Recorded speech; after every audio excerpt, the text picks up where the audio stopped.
Selamat datang di praktikum virtual Rekayasa Limbah Padat 1. Virtual kali ini membahas mata acara tentang pengambilan timbulan sampah, pengukuran berat timbulan sampah, dan pengukuran volume timbulan sampah, serta mata acara tentang pengomposan. Setiap mata acara akan dijelaskan tentang tujuan praktikum, deskripsi praktikum, landasan teori, alat dan bahan, serta prosedur kerja yang dilakukan.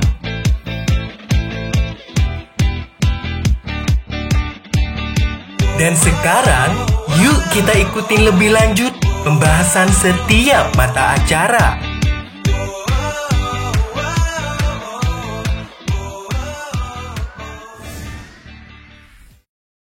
Mata acara 1, pengambilan timbulan sampah.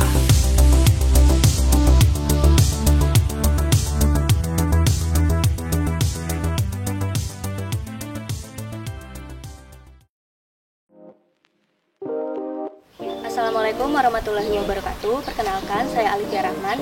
Hari ini saya akan menjelaskan tentang pengambilan timbulan sampah. Di sini tujuannya ada dua. Pertama, praktikan dapat secara langsung melakukan sampling sampah di suatu kawasan atau perumahan. Kedua, praktikan dapat mendata penghuni rumah yang diambil sampahnya untuk dijadikan sampel timbulan sampah. Selanjutnya adalah deskripsi praktikum. Praktikan akan memberikan kantong plastik ke warga-warga di suatu kawasan untuk diambil sampahnya. Kemudian praktikan akan mendata keterangan sampel seperti nama warga, jumlah penghuninya berapa, dan alamat lengkap rumahnya. Keesokan harinya, praktikan akan mengumpulkan sampel di belakang laboratorium teknologi lingkungan, lalu akan dicampur aduk menjadi satu dengan sampah dari warga-warga lain. Selanjutnya adalah landasan teori. Di sini saya akan menjelaskan tentang sampah. Sampah adalah sisa dari aktivitas manusia dan binatang yang berbentuk padat, terdiri dari zat organik dan anorganik yang dianggap tidak berguna dan harus dikelola agar tidak membahayakan lingkungan. Satu di antara masalah lingkungan hidup yang cukup terasa di negara-negara besar, salah satunya Indonesia, itu adalah timbulnya pencemaran sampah. Semakin tinggi jumlah penduduk dan meningkatnya kegiatan-kegiatan pembangunan di berbagai sektor, itu merupakan faktor-faktor yang dapat mempengaruhi jumlah timbulan sampah. Pengelolaan sampah yang belum maksimal juga turut mempengaruhi jumlah timbulan sampah. Untuk itu, menurut pedoman Direktorat Jenderal Cipta Karya, perlu diterapkan konsep 3R untuk mengurangi volume timbulan sampah masuk ke TPA sekitar 20%. Sekian yang saya dapat sampaikan dari pengambilan timbulan sampah. Selanjutnya, mari kita lihat proses praktikumnya. Alat dan bahan yang diperlukan yaitu sebagai berikut.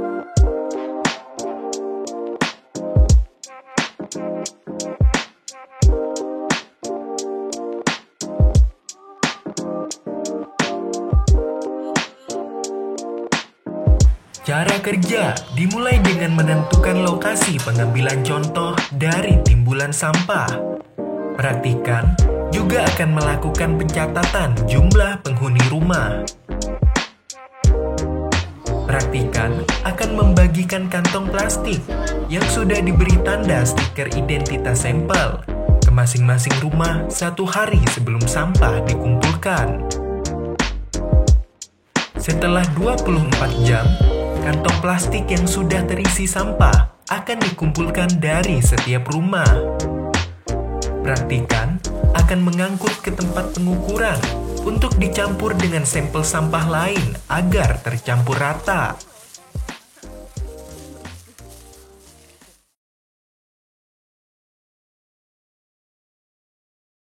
Mata acara 2, pengukuran berat timbulan sampah.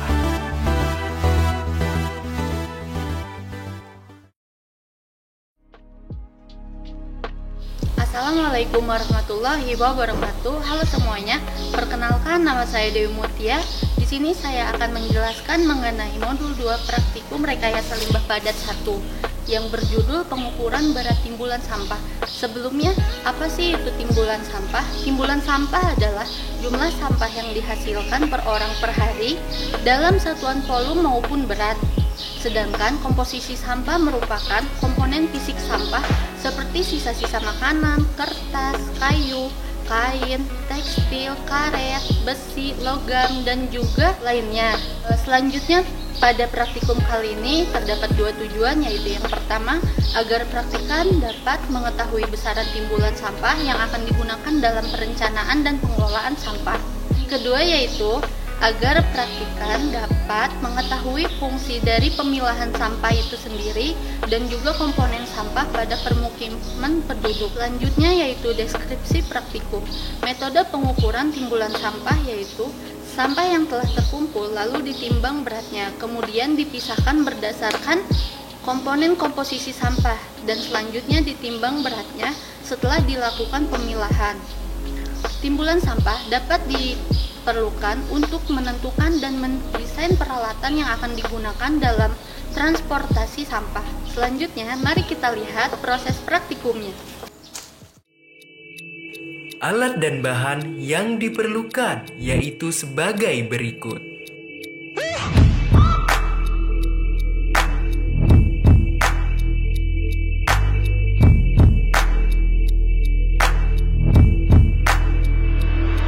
Cara kerja dilanjutkan setelah mencampur contoh dari setiap lokasi pengambilan dengan total berat campuran sampah minimal 100 kg.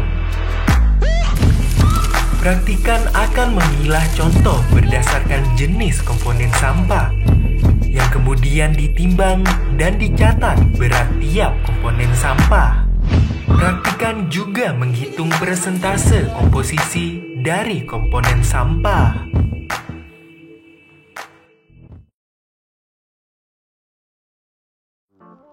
Mata acara 3, pengukuran volume timbulan sampah.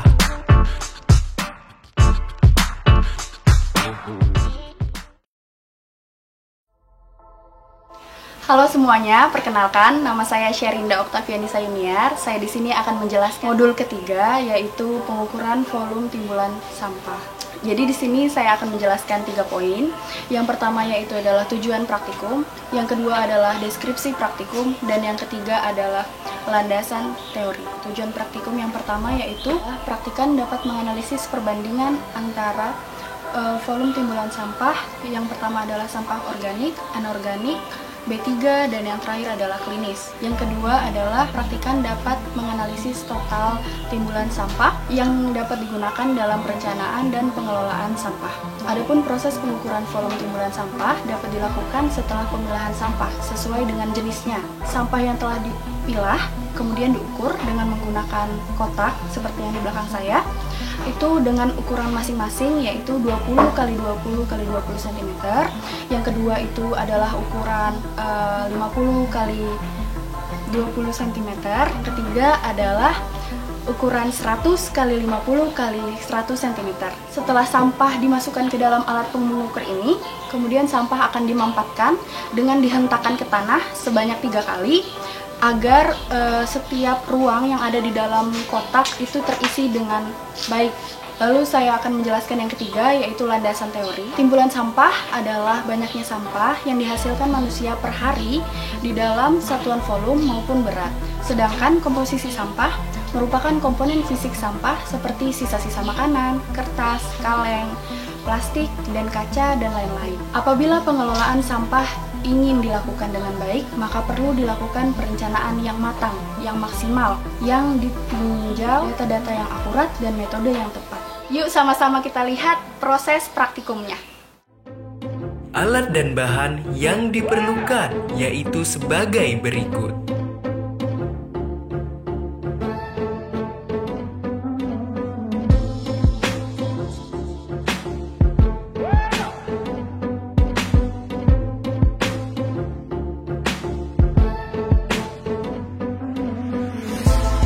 Kerja dimulai oleh praktikan dengan memasukkan secara bergiliran setiap jenis komponen sampah ke dalam kotak pengukur.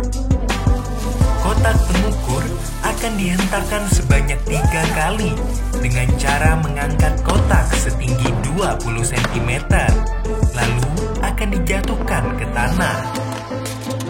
Praktikan mengukur dan mencatat panjang, lebar, dan tinggi serta volume dari setiap jenis komponen sampah di dalam kotak pengukur.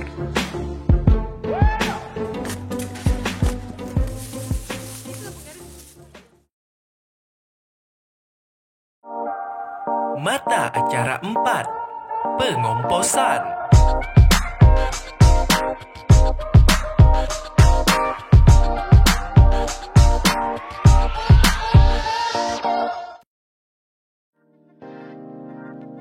Assalamualaikum warahmatullahi wabarakatuh.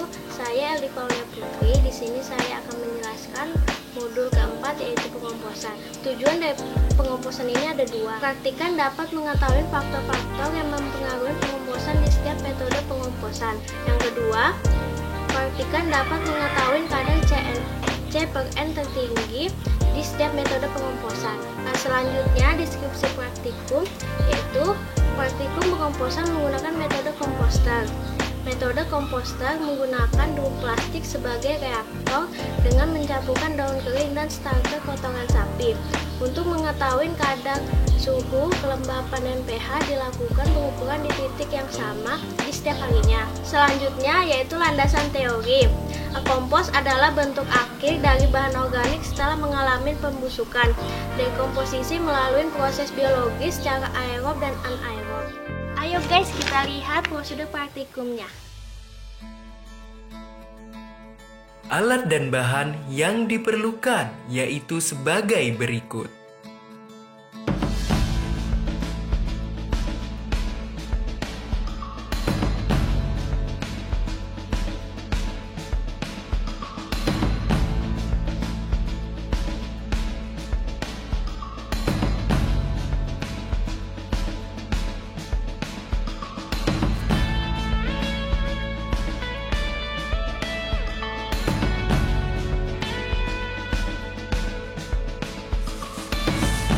Cara kerja dimulai dengan menyiapkan kardus sebagai wadah sampah daun kering. Metode pengomposan dilakukan dengan 3 metode, yaitu metode menggunakan mesin pencacah, metode menggunakan gunting, dan metode tidak dicacah. Daun kering, kotoran sapi, dan kompos jadi akan ditimbang seberat 1 kg menggunakan timbangan. Metode menggunakan alat pencacah dimulai dengan memasukkan sampah daun kering ke dalam mesin dan ditunggu hingga tercacah dengan baik. Untuk metode pencacahan menggunakan gunting, sampah daun kering akan dicacah dengan ukuran 2 hingga 5 cm. Dan untuk metode tidak dicacah, sampah daun kering tidak dilakukan pencacahan dan langsung dimasukkan ke dalam reaktor komposter nantinya. Praktikan memasukkan cacahan daun kering, kotoran sapi, dan kompos jadi ke dalam reaktor komposter yang kemudian akan diaduk hingga tercampur rata. Dibuat larutan M4 dengan cara mencampurkan rasio M4 dan air, yaitu 1:10, di mana M4 sebanyak 50 ml dan air sebanyak 500 ml. M4 akan dituang ke reaktor komposter yang bahan komposnya sudah teraduk dengan rata. Praktikan selama 30 hari lamanya akan melakukan pengukuran kelembaban, suhu, dan pH menggunakan termometer dan soil tester pada 3 titik berbeda yang kemudian akan dilakukan pencatatan. Dalam pembuatan pengomposan, praktikan juga akan menghitung rasio C/N setiap minggunya.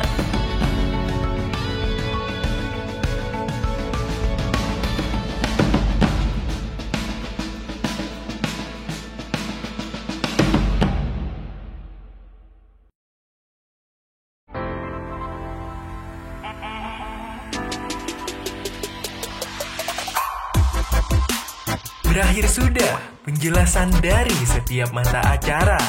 Sampai di sini Praktiko Virtual Rekayasa Limbah Padat 1. Dan sampai jumpa pada kesempatan lainnya. Lestari